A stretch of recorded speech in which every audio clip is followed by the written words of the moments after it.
I'm your host, Michael Callahan, and this is a very special retrospective episode of Where We Go Next. At the end of the first 45 episodes of this show, I asked each guest the same final question. This podcast has grown a lot since then, and has expanded into a much wider variety of topics. But I do sometimes miss asking that final question, and I thought it would be nice to preserve it here for posterity. Some of the answers I received were surprising, some were enlightening, and all of them were unique. Here are all 45, back to back. So let's begin with that very question I asked each guest, and perhaps you'll think about how you'd answer it too. As individuals, we're limited in our time, in our energy, and often in our capacity for empathy. Even the most well-intentioned, caring person can't be thinking of every other person, every group of people, all the time. It's impossible. So, is there someone, or a group of people, in your life or in the world at large right now, that you'd like to take a moment and offer empathy to? Episode 1, National Ambassador for Braver Angels, John Wood Jr. That is a great question. This is going to sound like a bit of a joking response, but I'm a father. I have 3 young kids, 9, 5, and 3 now. Elijah, Jeremiah, and Abigail. And I work so much, and I'm so consistently kind of like dedicated to sort of just the things I've described to you that I can find my patience running short for my children. And I can become a bit short-tempered in a way that would make me seem like a bit of a hypocrite to people who listen to me talk about the need to be patient and empathetic with everybody else. But it makes me think that in addition to my own children, having empathy for the children, adolescents in this country, they're growing up in a very strange time, not just because of the social turmoils we're seeing, but because of the way in which technology is framing sort of the landscape of their reality. And even though it's easy to poke fun at some of the ideological excesses that you see coming from young people, maybe stoked by some of their elders and, the Academy or Entertainment or wherever else. But there is, nevertheless, I think, a strong urge towards reclaiming a life of meaning, that is expressing itself in social activism and whatnot, that speaks well of, this younger generation and speaks well of something in the heart of America. And, I look at my kids and I know that they're going to want to find meaning in their own lives too. And so for me, being patient with them now is the only way I can kind of be a good guide to them, and so not looking at the young people in our society as like obstacles to what it is we want to do. But,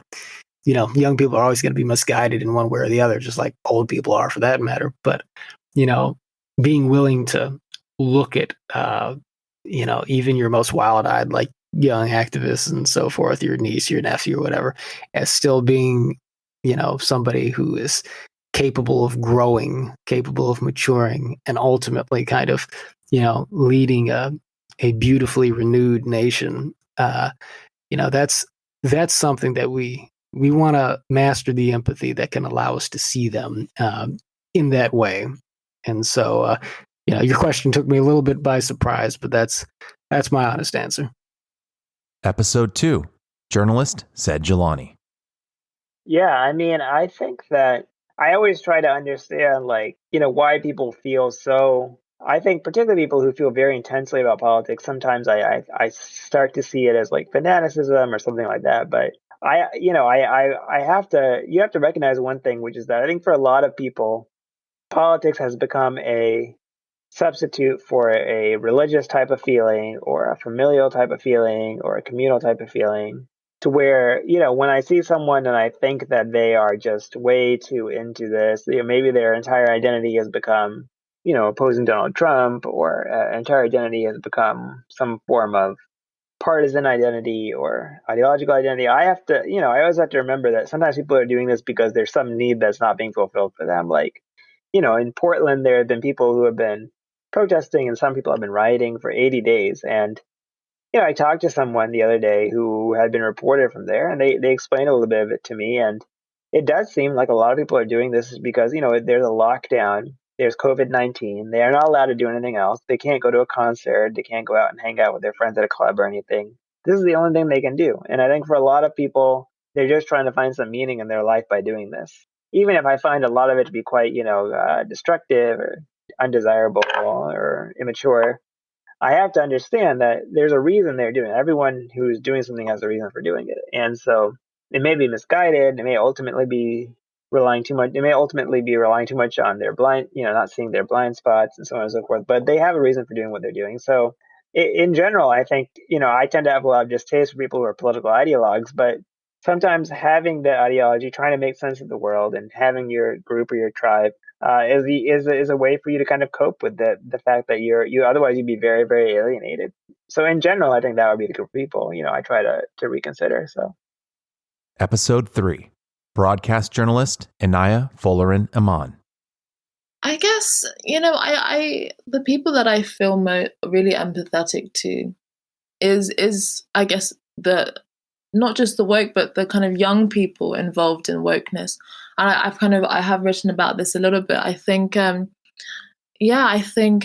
we do have a crisis of meaning, an increase in social atomization, the massive changes in kind of the labor market and economic, which have increased people's kind of precariousness in work.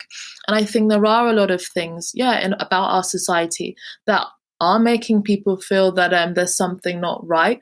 And I think, wokeness essentially provides a sense of certainty, meaning, purpose, and fulfills that kind of idealistic as well as rebellious instincts, particularly kind of rebelling against older generations. And I think, that particular identity politics worldview can be very comforting. I think many people, James Lindsay, John McWhorter, describe it as a religion. It's got many of those traits. And I think, I offer sympathy because I see, I get it, regardless of race, I get that kind of, that desire to realize a better society. And the sense that, there isn't many people at least advocating for a kind of better society in a more profound way. And so I offer empathy to that sentiment. My only response, though, however, is that, think about whether or not this is the way to realize those sentiments within you. Do you feel that you can speak freely? How are people that disagree or criticize are treated? These are the kinds of questions that I guess at least help me think about whether or not I align or agree with a particular ideological worldview. And I think there are ways to realize those feelings of a desire without going down this route. And I think, as we've spoken about today, the Enlightenment, universalist and kind of humanist ideals and liberalism, to classical liberalism to an extent also, are ways to affirm and satisfy those sentiments that I think the woke worldview is filling in some people. Episode 4, writer and professor Wilfred Riley. Offer more empathy to? I mean, I suppose in some broad sense, I apologize to everyone I've hurt at some point in my life. I've had an interesting and varied life and am an imperfect, hyper-competitive, etc. person. But no, not other than that statement about people I may have personally hurt. No, I'm not actually a huge fan of empathy as opposed to caritas or kindness in politics. I think what I'd like to offer people as a writer and later on in life as a leader is not so much, fellow feeling, but solutions that work. My reaction to, for example, Black or Southern white kids posting lower SAT scores than white or Northern kids, which we discussed earlier, is to some extent feeling a bit badly about this, but to a greater extent wanting to give them the training to do better on the test. So no, I can't think of too many groups that I just want to extend more empathy toward. As I said, individuals I've hurt myself soldiers, maybe. But I don't really have a long list of people that I feel I need to be more empathic toward.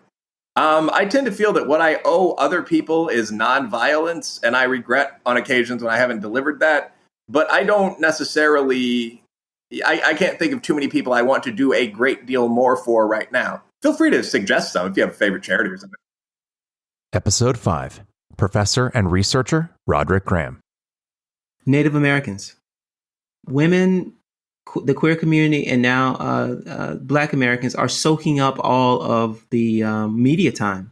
Meanwhile, you've got Native Americans on reservations who are, the kids have probably the highest suicide rates. I'm sure that the adults have the highest alcoholism, and the poverty rates are the highest.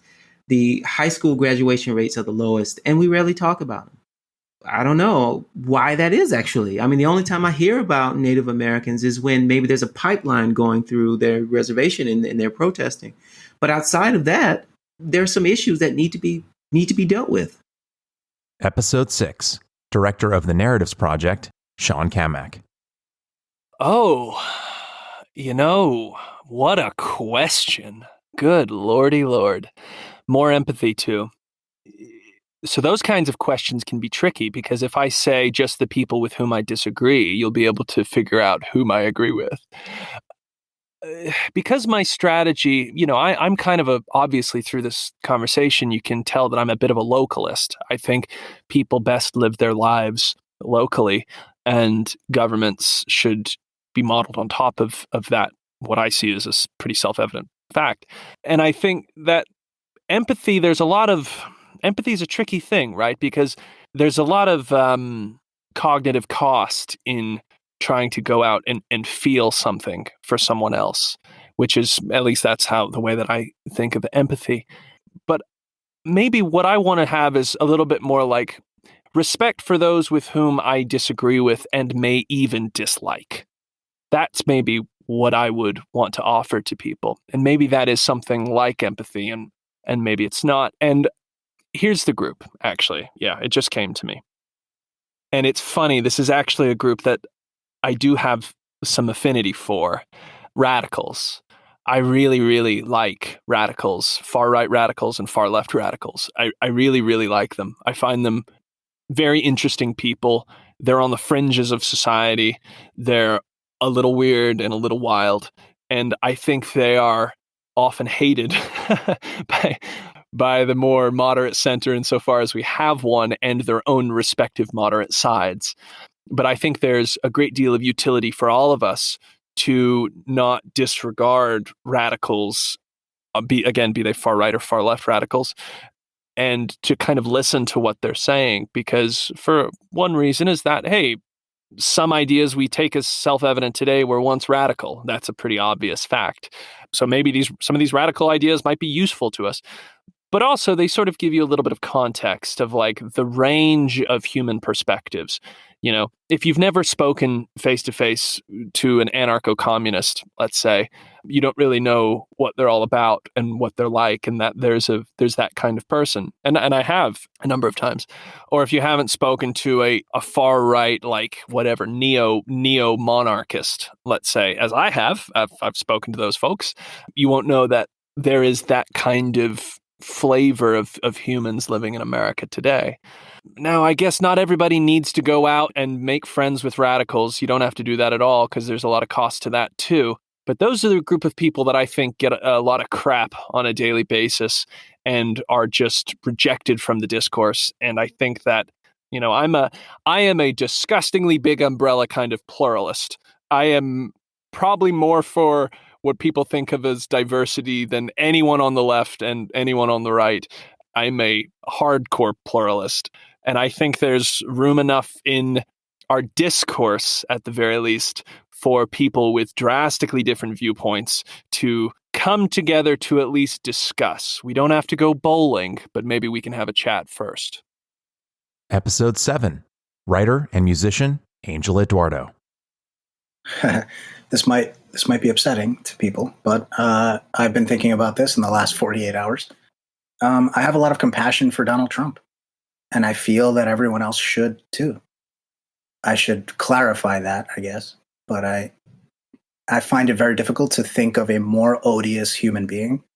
He is not someone that I like. He is not someone he's not someone who has very many qualities that I would aspire to or admire. He is pretty objectively terrible in many, many ways. But I feel a deep sense of compassion for him and for people like him, for people who like him also. And that comes from just a basic understanding for me of how we come to be in this world. I mean, Donald J. Trump was once a baby, and that baby was born into a world where he didn't pick his genes, he didn't pick his psychology, he didn't pick his brain, he didn't pick his parents, he didn't pick the environment in which he was brought up, he was raised, he didn't pick his education, he didn't pick the temperament that would allow him to absorb an education, whether it did or it didn't. And so he is the result of a chain of causes that are outside of his control, just like all of us are. And in so many ways, he is profoundly unlucky to be who he is. I mean, I wouldn't trade lives with him, even, before the last 2 days when he was diagnosed with COVID.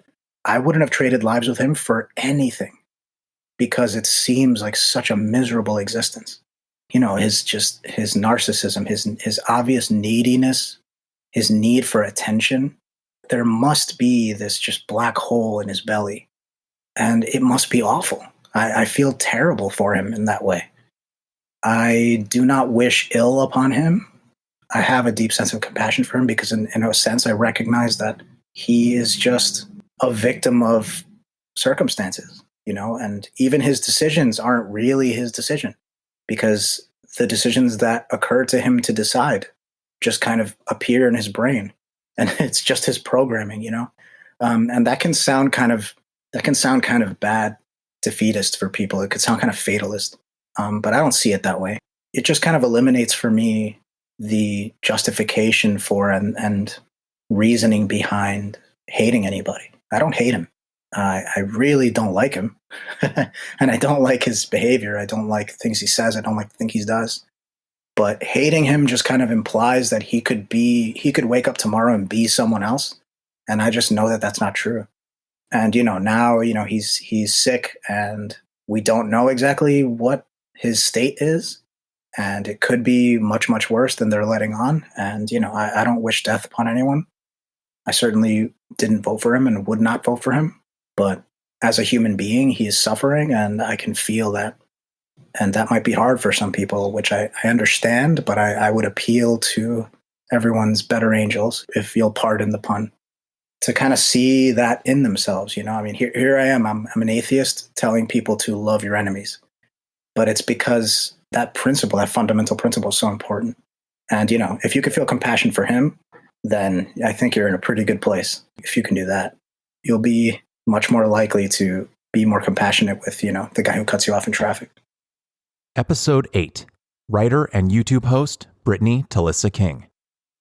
I would say the Black kids who are struggling with their identity, especially the ones that are living in a white community, who are constantly told because they're bookish or they love to read, they love to write, they're interested in their studies, that they're white. And because of this, they feel like they have to dim their light or so-called dumb themselves down in order to fit in to what society is saying is Black. And I want to tell them that being bookish and being an intellectual is Black. And there's nothing wrong with you having this interest in wanting to learn. And I would just want them to be encouraged to know what they're doing is not wrong and society's wrong. And if anything, history within society is pissed off that you're not following suit to being an inferior being and need to push back and just read more and write more. Episode 9. Writer and researcher Rob Henderson. I Oh, let me think here. I mean, like something that jumps to mind, and I don't know if this is exactly linked to what we've been talking about. I mean, like, so one group of people, sure, like people who maybe disagree with me. I get it. Like, I've had people who sort of think that I focus too much on the family and should focus on other things, and I think that some of those criticisms are totally valid. Another group who it's hard to know who to have empathy for because it hasn't happened yet, but I'm kind of worried what's going to happen in the aftermath of this upcoming election. What is it, in 2 days or whatever, this Tuesday? And so whichever side doesn't get the outcome that they want, I will, just feel empathy for whichever side. And I hope that we can find a way to sort of get past whatever sort of disagreements that we have. I think that political polarization is something that I've studied it. I'm very concerned about what's been happening. We've touched on it a little bit in this discussion about sort of left and right and disagreements, but it seems to be getting worse and worse. And I hope like whatever happens in the election and whatever just sort of we can find a way to calm down and drain some of the anger out of these political disputes. Episode 10, Higher Ground Education's Vice President of Pedagogy, Matt Bateman, and CEO, Ray Gurn. I knew you were going to ask this question because I listened to some of your podcasts, so I thought about it. I don't know if this counts as a group of people or not, but I think that there's multiple ways in which I think that the answer is children. Kind of having, and everybody loves kids. Like I have an 8-month-old daughter, and I live in New York, and I've been walking around New York, pushing her around in the stroller, and everybody smiles at her, and it's one of these really delightful experiences to have. But I mean, really seeing where they're coming from, what they can and can't understand. I mean, maybe this is a topic for a future conversation as well, but a lot of illiberalism, a lot of incapacity to think about certain topics or to empathize with others stems from things that children absorb from the adults around them in childhood, even from really good intentions. And really respecting a child's context, what they do and don't understand, what they're ready to understand and what they're ready to not understand, where they're at in their development of their identity. There's no limit to the dividends that get paid by empathizing with children. For me, what really comes to mind, I think, is the educational establishment. I'm a critic of that establishment. I've gone to conferences and, we talked about mixed age classrooms, and especially with respect to educational advocacy, I've really said that anyone that's in advocacy that is not pushing for mixed ages, is playing a game and not really serious because the data here is so, incontrovertible. As someone that's a critic and kind of in is often poking holes in the kind of the way things have been done, I have to remind myself, and I do remind myself that teachers unions, like, they're full of good people that love kids, that are just trying to do their best.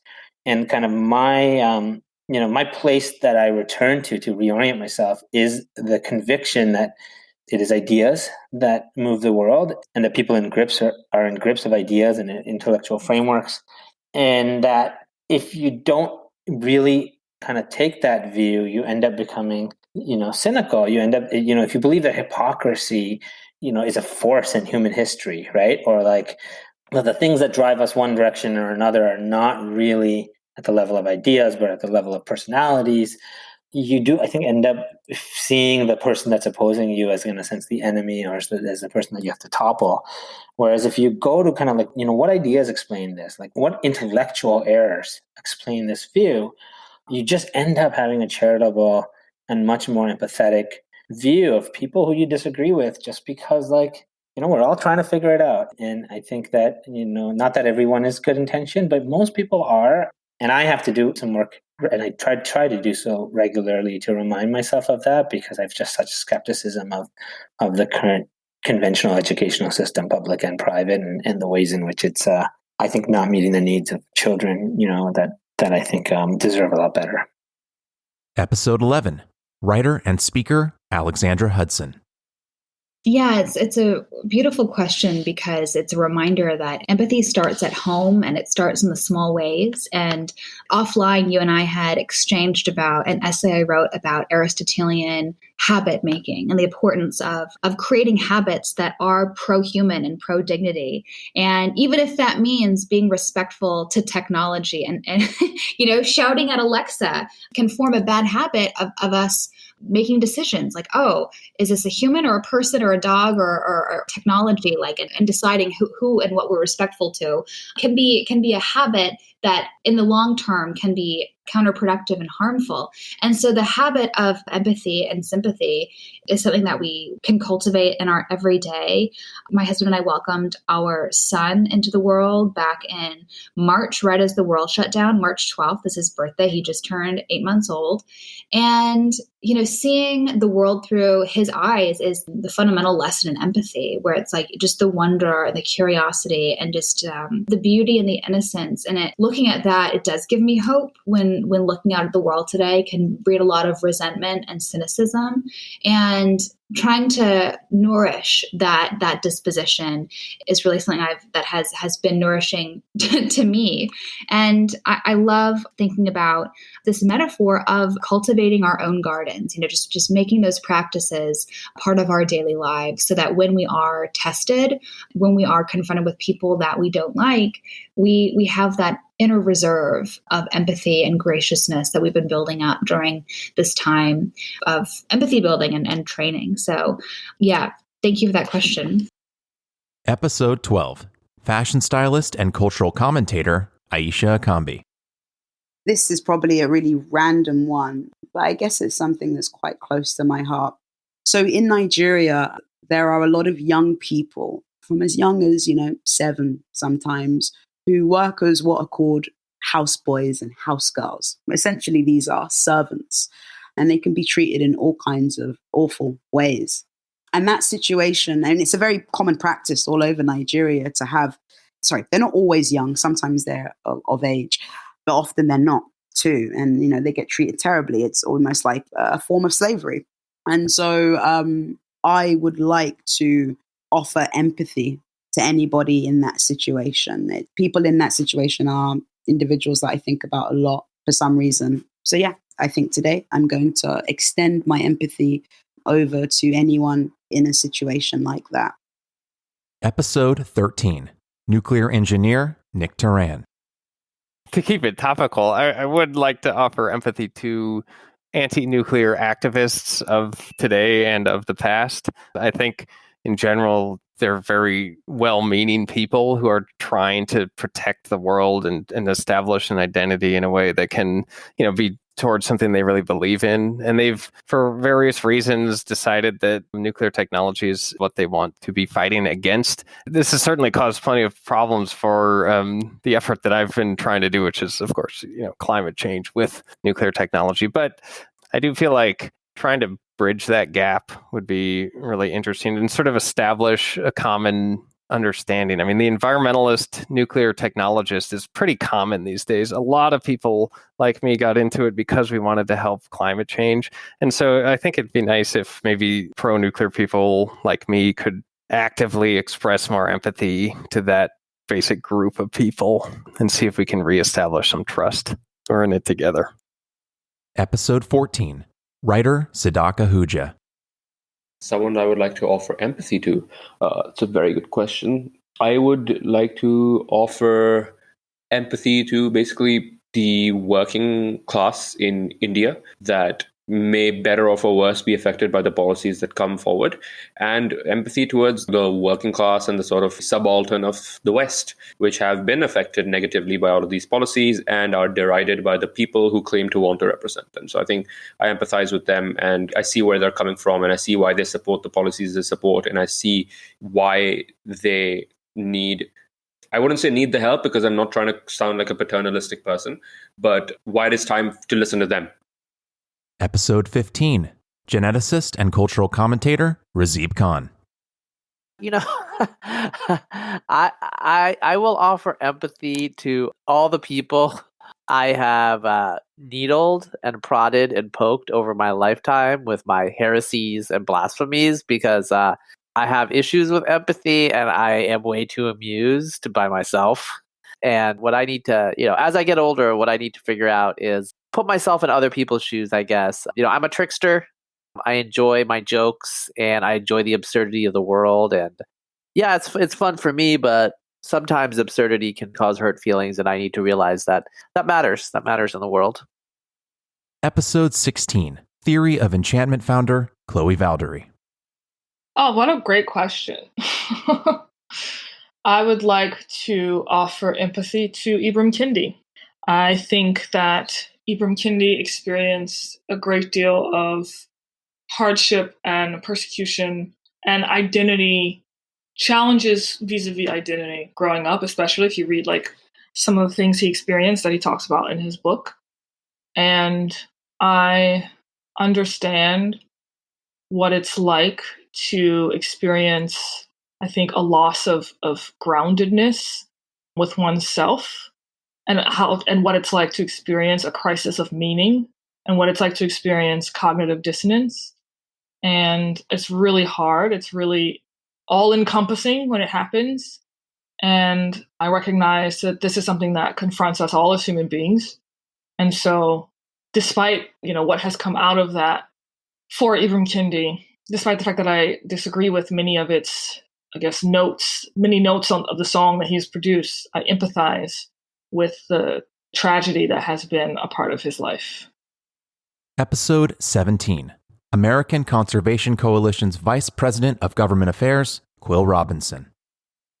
Yeah, I'd like to offer empathy to all the young people, particularly the teenagers who've gotten out on the streets and they've been striking or protesting because of climate change, because they're afraid that, they're not going to grow up in a planet that is healthy or livable. And so I want to offer my empathy to them and understand their concern and say, I'm, for my part, I'm trying my best to get us closer to those solutions that are going to protect our planet and make sure that they and their kids and all of our future generations are going to have a habitable planet to live on.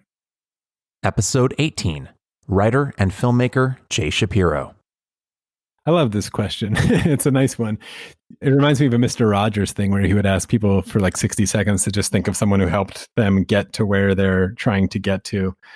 I knew you were going to ask it, and I've been thinking about it all week, and I'm not even entirely sure where I'm going to go with it. But I think I'm going to my fiance right now, who, and I don't want to like reveal any of the things there, but is dealing with a lot of very heavy family stuff. And I'm sure she's not the only one. And I just admire her. There you go.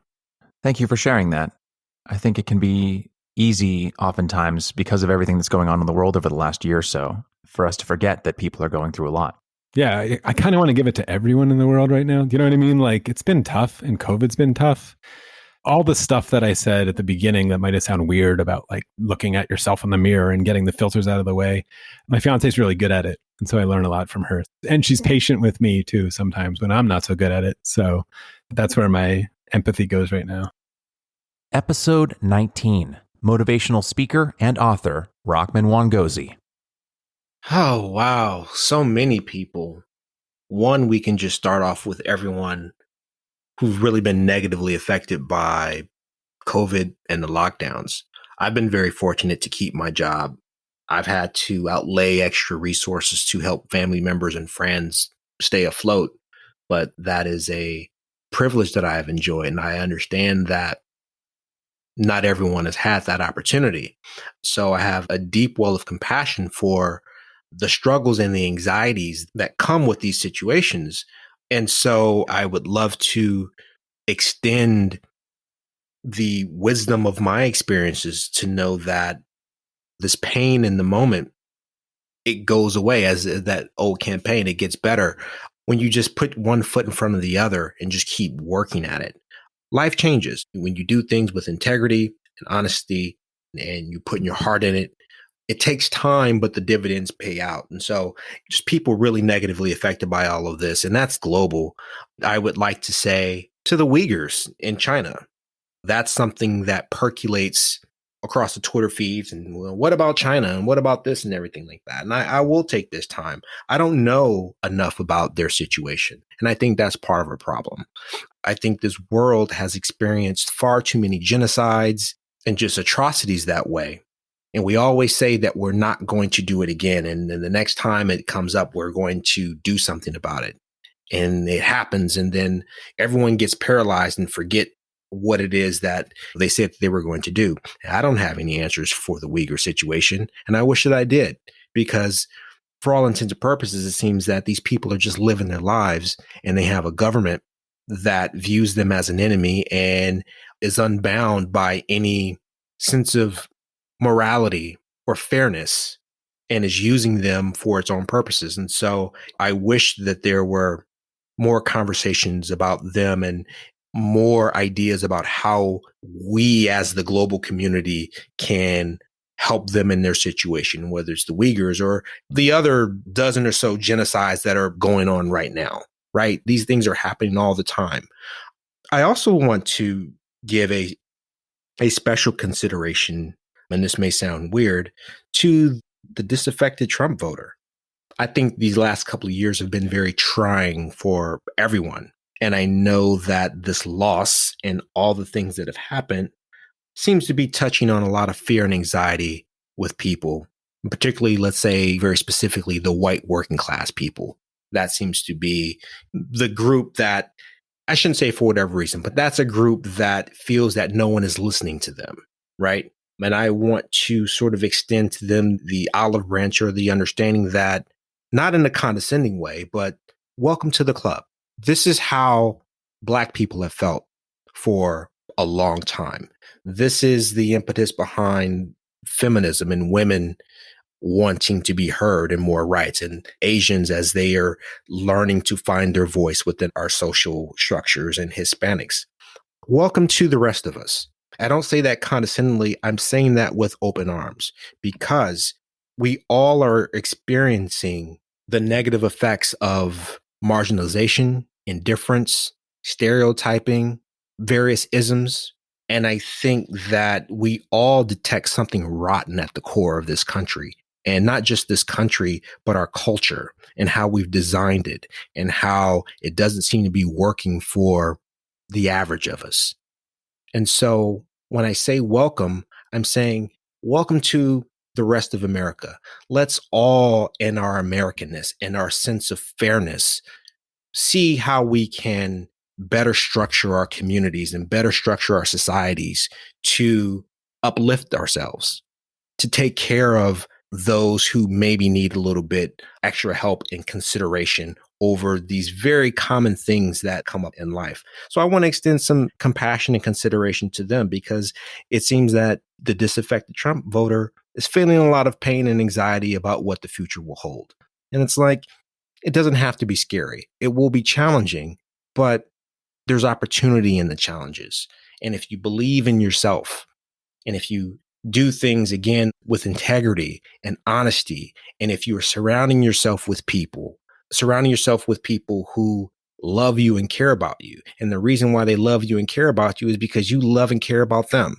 If you're surrounding yourself with good people who are trying to do good things tend to happen, not every day, but over the course of things. And so that's what it is. I want people to just find more compassion for themselves by finding it for other people, by finding it for themselves. It's that recursive thing that we were talking about.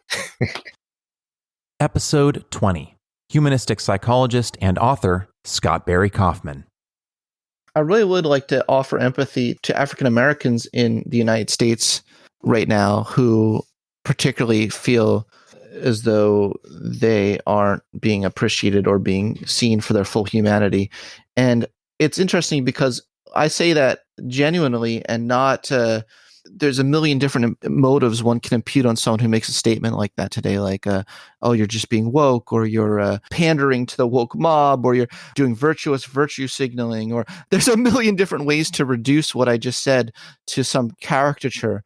But I've been on Clubhouse a lot lately, which is an app, and I've been listening a lot to particular experience of a particular group of African Americans in America.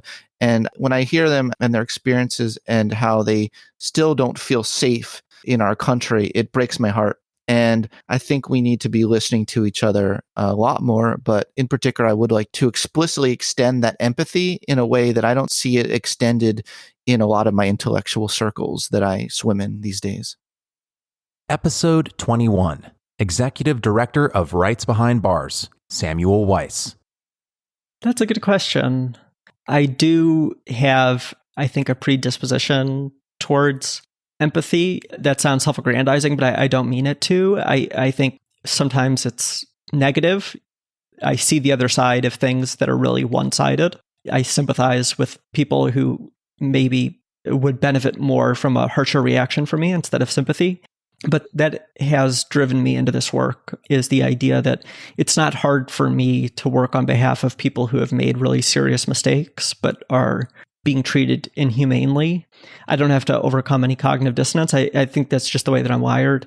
But one thing that I would say, I guess, and this has come up several times, it's very easy, I think, to take an us against them attitude when you spend a lot of time in prisons and you see how badly people are abused, in the same sort of us against them ethnocentric sort of attitude that people take against our clients. It's easy to take that on behalf of our clients. So I would just say that I think that getting as many people safely out of prison as possible, and the small number of those that have to remain or that do remain being treated as humanely as possible, I think really would be beneficial to the staff of the people who worked there. Even in the same way that some of our clients have made terrible mistakes, some of the staff who have done terrible things to people I care about, my clients, I do think it's a brutal job and one that causes people tremendous stress and suffering. And obviously, some people are able to do it with incredible grace and humanity, but it's just sort of swimming against the tide to be able to do that. So I would say, because everything in my job pushes me to go the opposite way, I will say that I offer my empathy to the people who have made mistakes in treating people in prison as inhuman, because I think ultimately it's an action that degrades oneself as much as it does the other person. And it's a consequence of a system that's really set up to work against people and to be in nobody's best interest. So I'll offer them my empathy. Episode 22, Michaela Community School founder and headmistress, Catherine Burblesing. Oh, I don't know. There's so many different people out there. I mean, my staff are very important to me because I'm always the one that's on these podcasts talking. And what I really like about this podcast is the way you kept quoting and naming some of my staff from the book, because they're in the classrooms day in, day out. They're the ones working all the time. I mean, I also work all the time, but, they give so much, and they're not on podcasts. They're just quietly changing the world for these children. And they do it without thanks. And in fact, some of their friends stop talking to them because they're young. And so they're part of this millennial crowd that are all cool and trendy. And they look at Michaela and they think, how can you work there? Some of them actually lose friendships because of their choice to come and work here. And so they make huge sacrifices for the sake of these children. And I have such huge respect for them, really, that they do that and that they give what they do. And I just wish that people would rethink their judgments of those who are actually doing real good. That putting a black box on Instagram doesn't really do any good for anyone. Going and working in the inner city day in, day out and getting there at 6:37 a.m. every day, that's what makes a difference. Episode 23, co-founder and president of Let Grow, Lenore Skenazy. I'll tell you one individual that I empathize with, and it's the mom whose kid fell in the gorilla cage in, I think it was Cincinnati about, 3 or 4 years ago. It was a huge story. Because the child had fallen in, they had to kill the gorilla because they couldn't tranquilize it because it wouldn't get tranquil fast enough. And in the meantime, it could possibly kill the child. And everybody was hating on her, and there were memes against her. And, gorilla memes that said, I'm dead because this bitch didn't watch her child, that kind of thing. And the reason I empathize with is because people are acting as if she should have been completely aware that, of course, children are always falling into the gorilla cage. And of course, there's like barely anything around the gorilla cage. And why weren't you watching your kids like a hawk? And that's the kind of parent judging that's just driving me crazy. Obviously, if she thought that the zoo was dangerous, there would be no children at the zoo, right? If everybody thought that it was easy to tumble into the cages of wild animals. So I empathize with parents who've had something tragic happen and have felt the weight of judgment upon them. Episode 24. Professor of Medicine and Associate Chief in the Division of HIV, Infectious Diseases, and Global Medicine at University of California, San Francisco, Dr. Monica Gandhi. Yes, it is people living with HIV. Even though I'm an infectious disease doctor and infectious disease trained at heart, what got me into infectious disease was HIV. And they are people living with HIV anywhere are struggling with the persistent feeling of stigma that they experienced at the beginning of the HIV pandemic, because we have another pandemic and we happen to message unsympathetically and unkindly about keeping people away from each other and not kindness about people's loneliness and mental health during this pandemic. And my message is to everyone living with HIV, I'm so sorry that you had to go through more than one thing in a lifetime. No one should have to go through two. And I will do anything in my power to help message that we're getting out of this pandemic so that you can go back to having one thing to worry about and not COVID-19. And I'm sorry for all that you've suffered through this. Episode 25. President and CEO of the Foundation for Individual Rights in Education, Greg Lukianoff. Oh my goodness. As far as empathy goes, I do think that we are there are two groups that I feel like really suffer in this whole sort of free speech on campus debate that get no credit. And one big one are people on the spectrum. We have a lot of people show up at FIRE conferences who are like, listen, there are a lot of rules to how you're supposed to talk at these schools. And they're largely, people don't like to hear this, but they're largely upper class rules about how you're supposed to talk. And I am on the spectrum. I don't get social cues all that well. And I'm constantly saying the wrong thing as far as people are concerned. And I get in trouble sometimes. And the fact that utopian systems never work well with diversity. And this is something that really I would also like your listeners to understand. And that means diversity of all kinds, and particularly expressive. The idea that kind of like, I don't get the cues and the cues are really important here, I'm going to get in trouble. And we see a lot of cases like this. I also worry a lot, and we've seen a lot of cases involving, and this is close to home because my father is a refugee and my mother is British by way of Ireland. It's mildly confusing. But is international students. They show up a lot of times being like, wow, there are a lot of landmines here, and I don't fully understand all of them. And I'm talking just like I would at home. And, oh, wow, I'm getting in trouble. I should probably just talk to people who aren't so easily offended. So I do see international students run into problems with this a lot because they don't know what the landmines are for upper class, highly educated United States. Of course, my father is Russian. So Russians come and they think, Russians oftentimes like to make fun of us for our politeness. My father would say, as a kid, politeness is a form of deception, which is true to a degree. And they think it's absolutely, in some cases, hysterical, like how careful we are about what we say when there's sort of like a Russian tradition of being brutally honest and you just have to get over it. So I do think that in this kind of goal to have these kind, compassionate, empathetic cultures, we're actually not being very empathetic to people who are from different national origins from the point of view of neurodiversity. And I get to see and talk to these kids sometimes, and they really, you would like to have friends who have different expressive styles. They're attracted to the idea of having good conversations. And it's not just conversations, it's about actual friendship. But we're creating a lot of barriers to people being friends across lines of difference. That leads to group polarization, but also, from the empathy standpoint, also just leads to loneliness and sadness. Episode 26. Social media consultant and communication specialist, Sarah Mojarrad. That's a really great question. I like that a lot. I think I would want to offer empathy to the people who have been unable to speak about online harassment and just let them know that they're not alone. It can be a very isolating experience. And if you don't know anyone who's gone through it, you can feel like the harassers are right in what they're saying. But I just want people to know that if you're going through online harassment, you don't deserve it and you are a good person. So hang in there and look for support. Episode 27. LinkedIn's Head of Accessibility Engineering Evangelism, Jennison Asuncion. Wow, I love that question. So for me, I want to give props to every engineer, every designer, every product manager who has gone beyond so that they have battled and won the battle to make what they've been building accessible. Because it's not, I don't want to give this rosy feeling that everyone's going to be open to accessibility. You've got to sometimes do a big convincing job to make that happen.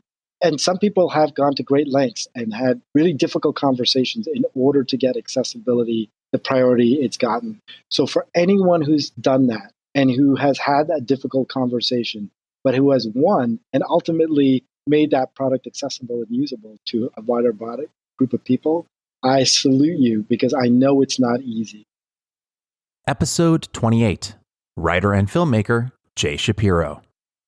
I was just in Mexico for a while. You know this. I was in Mexico City. Maybe it's why I sound still a little zenned out. I'm still I got a distance from America, so the absurdities of it are helpful to see from slightly afar. I was in Mexico City, sort of just living and working and getting away from the end of winter.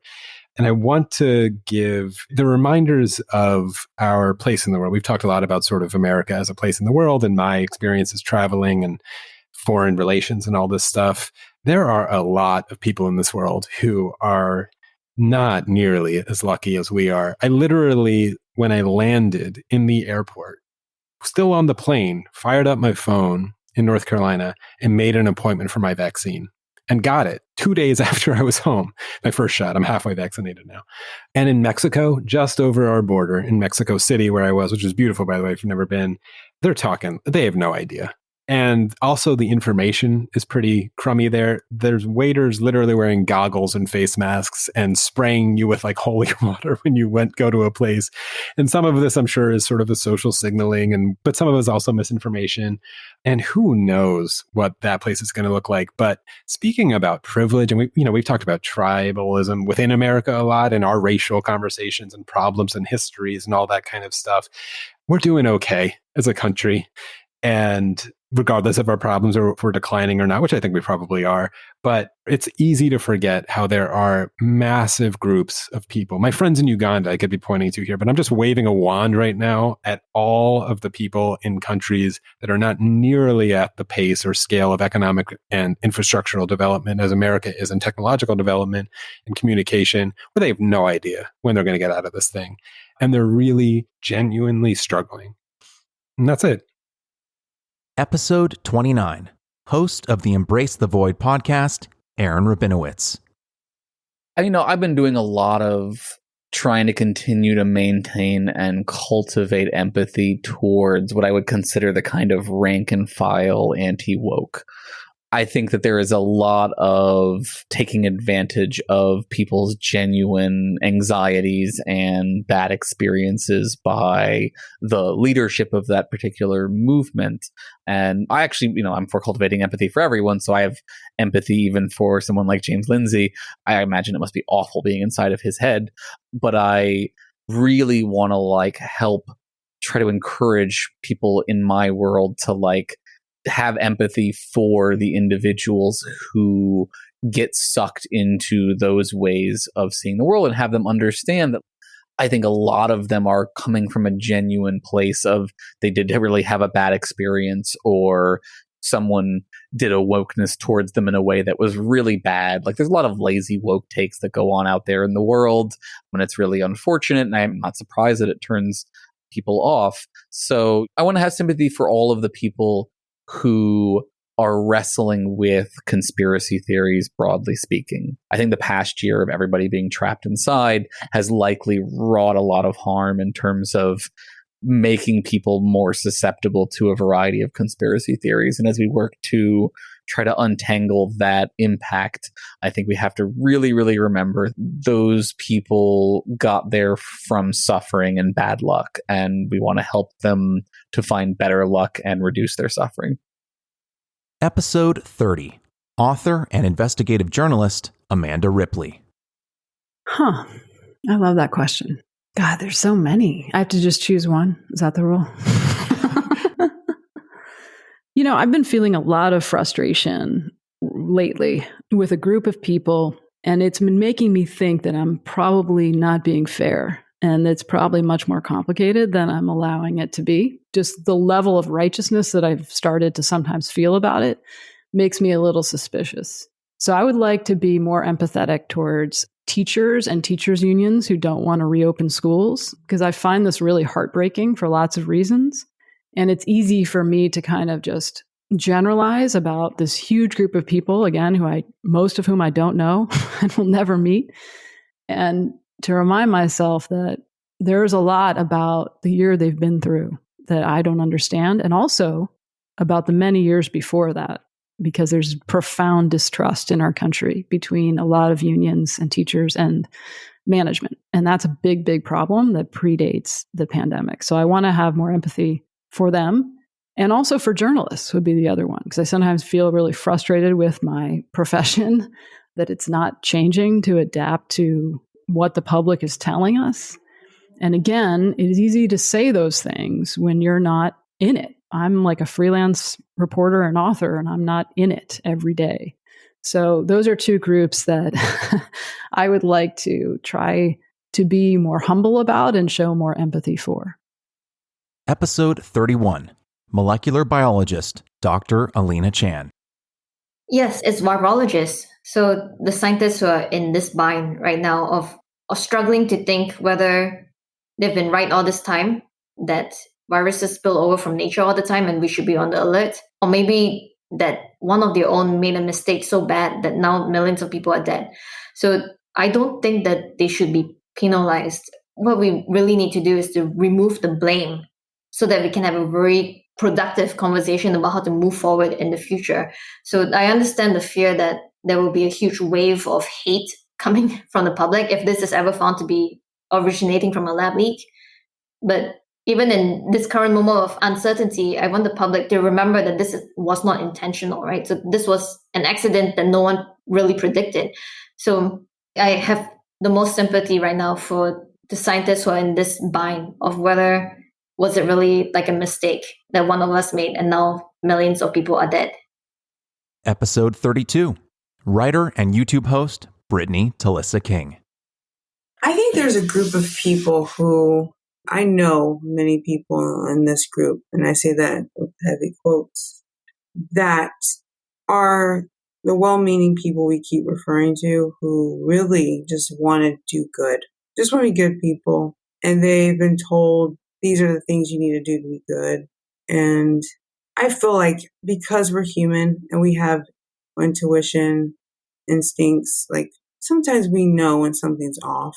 But if a majority is saying something, and you know if you go against the majority and you'll be labeled the very thing you're trying to stay far, far away from, you might stay silent because you want to be good. I will say, if you really want to champion the voices you say matter, you have to be as honest as you can with yourself, by yourself, and just be like, logically make sense of what you're reading and thinking and doing. And ask yourself, is what I'm doing right now, or what I'm going to do tomorrow, or the meetings I'm going to, the conversations I'm having, or the thing I'm trying to implement, is this really going to better race relations with this other group and myself and the group I'm in? And also, is what I'm doing actually championing these lives? Or am I infantilizing these lives? Like, am I actually making a difference in their life, a fundamental generational difference? Or am I kind of being a coward and doing this thing because it makes me look good at the sacrifice of their progression? And I know that's it, but other people are saying, no, this is the way. And you know it's not. I know there's people that are just trying to do good when it comes to this racial divide. They're just gotten tangled up in a web, and now they're so tangled in it, they don't even know where to go, what's left or right. They don't even know the way out. But you have to be honest. If you really care about bettering race relations, you might have to go against your pack if you think what you're doing is actually damaging the people that you're trying to ally for. All because a majority says something doesn't mean that that's right. All because a majority says this is the way to go doesn't mean that it's right. Doesn't mean that is the solution. And if your gut is telling you it, because I know there's people that have that in them, like, because I've had the conversations with people and they've been like, man, that's how I felt. I felt something was off, but I just was told like I had white fragility, or I was told I was co-opting or the conversation, or I was told this or this. But I was like, no, I care about this community. And I feel like what I'm doing is actually white supremacy in a sense. If you answer that to yourself honestly, is the best thing you can do for that other group. And if it is the latter, or if you can't even answer it, it probably is the answer you don't want to know. Like you don't want to be honest with. But this country is not going to get better with people denying that voice inside you that's saying this is not right. This is not aligned with logic of an outcome for these people. This is actually down the line going to make things worse. If you care about bettering and being really progressive, you got to ask yourself those questions. And I use the word coward, not to say like anyone can be a coward. I can be a coward. But it is being a coward if you know what you're doing on paper is not right, but online it makes you look good. That's being a coward, straight up. But the thing is, no one's perfect. So that's the good news. We all are cowards in our own ways on different things. No one has it all together. You're human. You can change anytime you want, but you have to first be honest or you won't ever change. And nothing will ever change. So that is the group I want to talk to. The people that are like, I want to do good. I don't know if this is good. If you feel that, it probably isn't. Episode 33. Author and podcast host, Megan Daum. This building has collapsed in Miami, outside of Miami. I mean, this is like a horrible situation. I don't know when this is going to post, so maybe this will be old news by then. I find it like very strange that this is not a bigger news story.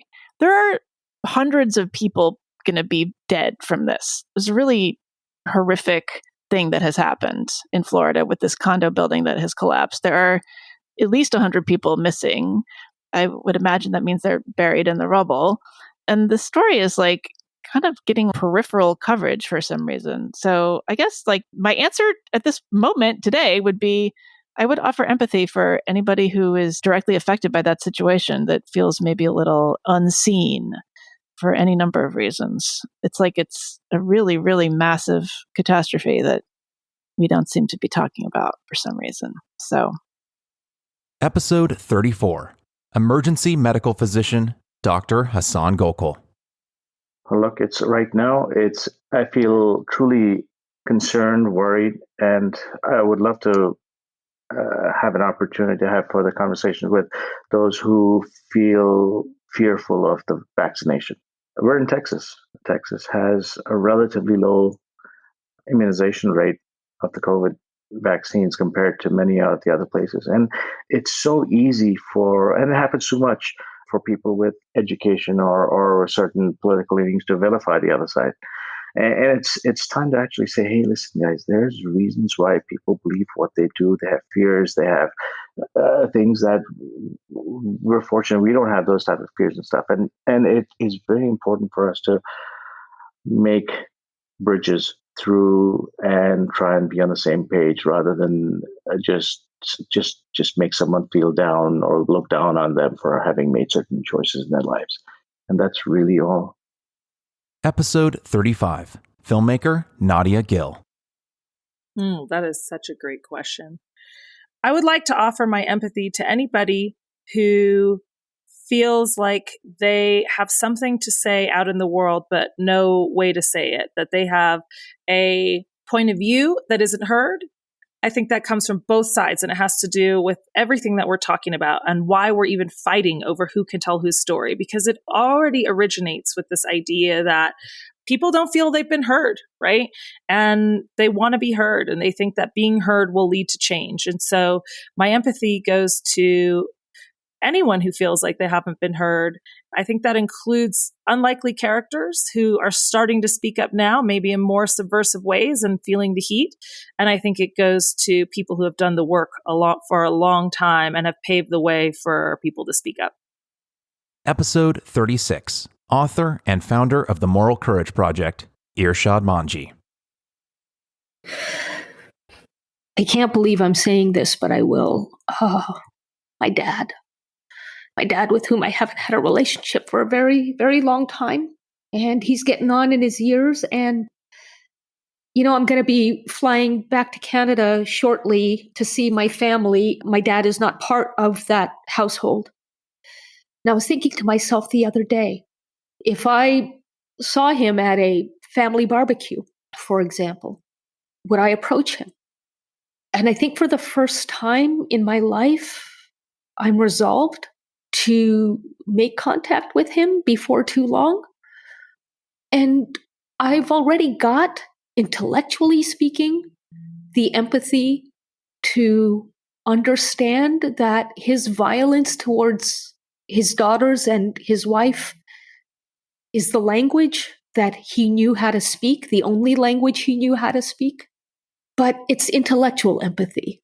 I can rationalize it, but I have to go a step further and actually accept, emotionally accept it, accept his reality without excusing his behavior, but accept the culture, the generation, the language that he knew, to the exclusion of a more compassionate and reasonable language.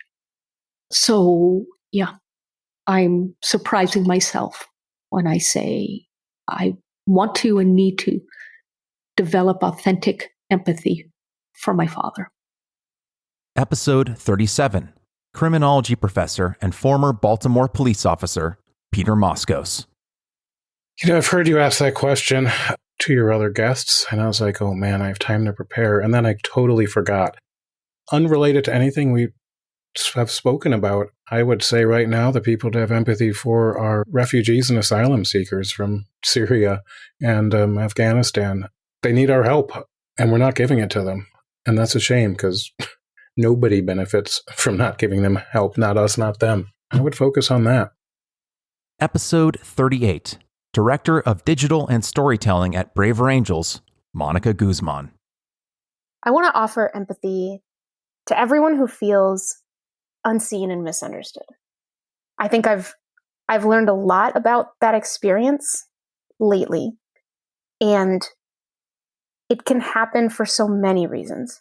Our homeless neighbors in Seattle feeling invisible, like literally walking through the streets, right? Doing things that would seem kind of abnormal and strange, perhaps, but nobody looks at them. No one notices. And I think about people who feel misunderstood in their own family, people who go to the internet as a refuge because no one in their lives can hear them, maybe. And maybe they find something there that's not good, but at least it makes them feel like they matter. I want to offer empathy to them too. Everyone who's just like sick and tired of being undercounted because of something in their identity. Oh my Lord. And we've all had, I shouldn't say we all, but a lot of us can relate to that experience, and even in some of the smallest ways, being bullied in school or whatever. Like, there's always something, but there are folks who have that in 10 layers or more, right? Oh man, just that experience of feeling alone in a world that is talking all the time, of feeling you're shouting into the ether. You don't know how to connect to anything. I want to fix that. I want to fix that. And no matter where you have gone on that path, even if you've gone somewhere maybe you're not proud of, I still have empathy for you. Episode 39, writer Bertrand Cooper. I mentioned earlier that my mom was, kind of like a new age hippie type individual. And she was one of those people who, very early on was, for better or worse, this is a group of people that, likes knowing about every ethnic, not likes knowing about it, but they know, they're watching PETA videos. They're keeping track of the different genocides, ethnic cleansings, the different wars that are going on. My whole life, I was always made aware of all this suffering that was happening. She didn't tell me necessarily to do something about it, but it was just like, that's what for some reason, she just kept looking at all the suffering that was happening in the world. So I just grew up always being aware of all these different places where people were in terrible pain. I mean, this is already the drum that I bang, but a big part of, I think, why I'm drawn to writing about poverty, and I specifically write about Black poverty, but I'm concerned with poverty across the board. My empathy goes to just everyone in the world who doesn't have enough to purchase the basic necessities for life. There's so many people. I write about the Black poor, but it's, there's people all over the world who, it's so hard to really wrap your head around poverty, but it's like, yeah, just people who have to choose whether or not to eat or to have a shelter or to have clothes or to have medical care. And the poorer you are, the less you get of those things. And so your life is just degrading. Your body is degrading and you're just dying. I write about the Black poor, but there's people all over the world who suffer that. And poverty becomes like this funnel for whatever your society is worse at handling. Poverty will funnel those ills right into your life. So yeah, just empathy to all the people who aren't Black and poor, but are poor, that I don't get to formally acknowledge in my writing. Episode 40, writer and political commentator Andrew Sullivan. Not a group, no. Insofar as I have empathy, it's to humans, regardless of their group, and generally speaking with humans I know, which is where we start from. And empathy requires another human being to empathize with. You can't empathize with an abstraction. So you start from the basics. You start with your friends. You start with their friends. You start with strangers sometimes in your everyday interaction. The Christian view, I think, is that that's what matters. That these abstract goals, although you can, but ultimately you'll be judged by how you interact with other humans.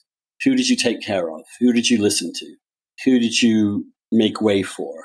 Who did you offer a little bit of dignity to? Who did you forgive? That's where it starts and ends. Yes, we can and should change our society in ways that we think can make things a little better. And I think I spent a lot of my life trying to do that. But it's not what's going to, if anything, gets me into heaven. It's the way we interact with each other.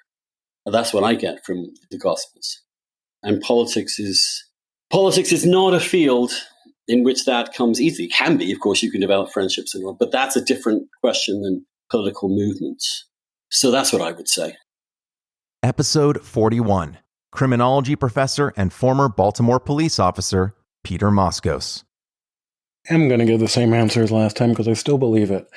And that are basically international refugees and asylum seekers and immigrants seeking a better life. In the same way that prisons were invented, let's not forget the nation state was invented, and kind of recently.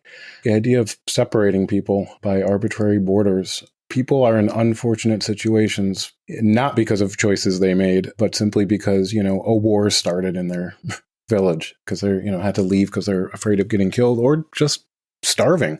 So I think we need a lot more empathy for people trying to cross borders for a better life. Episode 42, lawyer turned writer David Latt.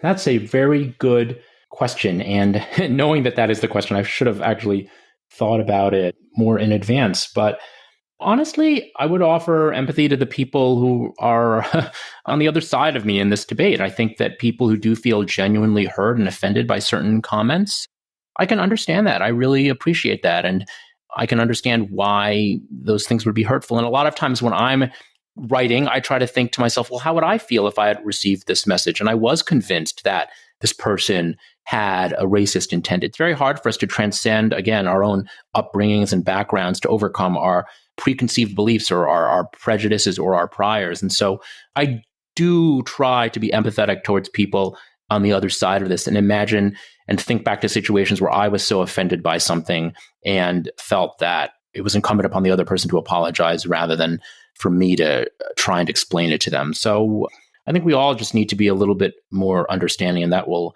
take us pretty far. Episode 43, the founder of Saddle Up and Read, Caitlin Gooch. My cousin Janae, I just love her so much. She has been through a lot these last couple of years. Her grandparents had passed away and her mother had passed away all within the same 6-month time frame. I just think for anyone, that's a lot to go through in such a short time. And to just see her today and see how much she has grown and how much she has grown as a person, it's just amazing to watch because she is my role model and I really look up to her. If she's doing things and she has her own business, she's an entrepreneur, and just being able to watch her really do that and go for the things that she wants, even though she experienced that loss in such a short time, it's just amazing to me. So Janae, I love you so much. I was just with her over the weekend and I talk to her nearly every day. So I hope she knows how much I care about her and I appreciate her. Episode 44, writer Tomiwa Owolade. I think the group of people I would like to offer empathy to are those that derive no sense of pleasure from reading novels. Some members of my family don't really enjoy. Actually, I'll generalize that, not just novels, but from reading in general. And I don't think my family would mind me saying this, but I think I'm basically the only person in my family that reads for pleasure for a host of different reasons. Most of my family don't really read for pleasure at all. In fact, none of them do, I would say. And I just find that inability to derive pleasure from reading misfortunate because I think the pleasures that I derive from reading, both fiction and also nonfiction now, are so spiritually nourishing and transcendent that I find it completely unfortunate that other people are unable to appreciate it. I think it's almost like blind people not being able to see a magnificent work of visual art, a Caravaggio, or a work by Michelangelo, or deaf people not being able to listen to a piece of music by Bach or Beethoven, even though Beethoven did become deaf later in his life. But let's skip over that. I think those analogies reflect my attitude and my empathy to people that are unable to or are unwilling to derive any sense of pleasure from reading. Episode 45, independent news videographer Ford Fisher. I've struggled with the fact that the media hasn't reported on this person as kind of a colleague of theirs, would be Julian Assange. And the reason that I bring him up is that Julian Assange, who ran WikiLeaks, is currently, as we record this, in Belmarsh Prison in UK, specifically so that he can be extradited to the United States to face Espionage Act charges related to the 2010 wiki leaking of the documents supplied by Chelsea Manning pertaining to the military. The reason that I sort of bring him up in the context of this long conversation that we had about journalism is that people have been having a debate sort of defining him out of journalism. It was actually the Obama administration that, even as they prosecuted Chelsea Manning and even as they actually sought the death penalty against her originally, although Obama in his final days sort of sent a message the opposite direction by commuting her sentence, the Obama administration determined that the prosecution of Julian Assange for sort of receiving and publishing the documents that Chelsea Manning did not have the legal right to leak, that if they prosecuted him for that, they would effectively be jeopardizing press rights because it is not considered illegal to take documents even that were illegally distributed in the first place, taken away from where they came from, right? Classified documents, someone leaked them, the media publishes them, that they felt that if they prosecuted Assange for that, that it would jeopardize press freedom. And indeed, it is a very normal element of journalism to publish things or publish about things that were leaked in the first place. I could even apply this in my own day-to-day life. Earlier this year, there were hackers who broke into the DC Police Department's infrastructure or something. And basically they threatened DC's police by saying that if they didn't receive some amount of Bitcoin or something, they were going to start releasing documents. And so they released these leaked documents to the public. And I actually found my name in two of them. There were two documents where between January 6th and January 20th, so this is the time period right leading up to the inauguration, there were 2 documents that cited my work. These were confidential policing documents where they were basically assessing the threat for January 20th. And they basically quoted that I was in Ohio and then Virginia on the 17th and 18th. And I had filmed the Boogaloo movement, right? Armed libertarian activists who had gained a lot of attention because of January 6th. Even though they weren't at January 6th, they were holding rallies at state capitals only 9 days later. And it sort of freaked out the media a little bit, right? That maybe the storming of the Capitol could happen again, that kind of thing. And so when I was at those events, I asked them sort of about the inauguration, and basically all of them were like, no, we don't care about that. And so that, my name, my journalism ended up in a confidential document that ended up being leaked. And of course, whoever did that leaking, whoever hacked, the MPD, was committing a crime, inarguably. But once they put it out there to the public, once it was just on the internet, me taking those documents and posting them on Twitter and saying, hey, look, the MPD, had something to say about my coverage, that wasn't a criminal act. Inarguably, that's supposed to be something that's protected. And under the precedent that would be set if Julian Assange is extradited to the United States, a country that he's never been a party, he's never been a citizen here, right? These are laws that they're trying to apply toward a publisher who was in another country.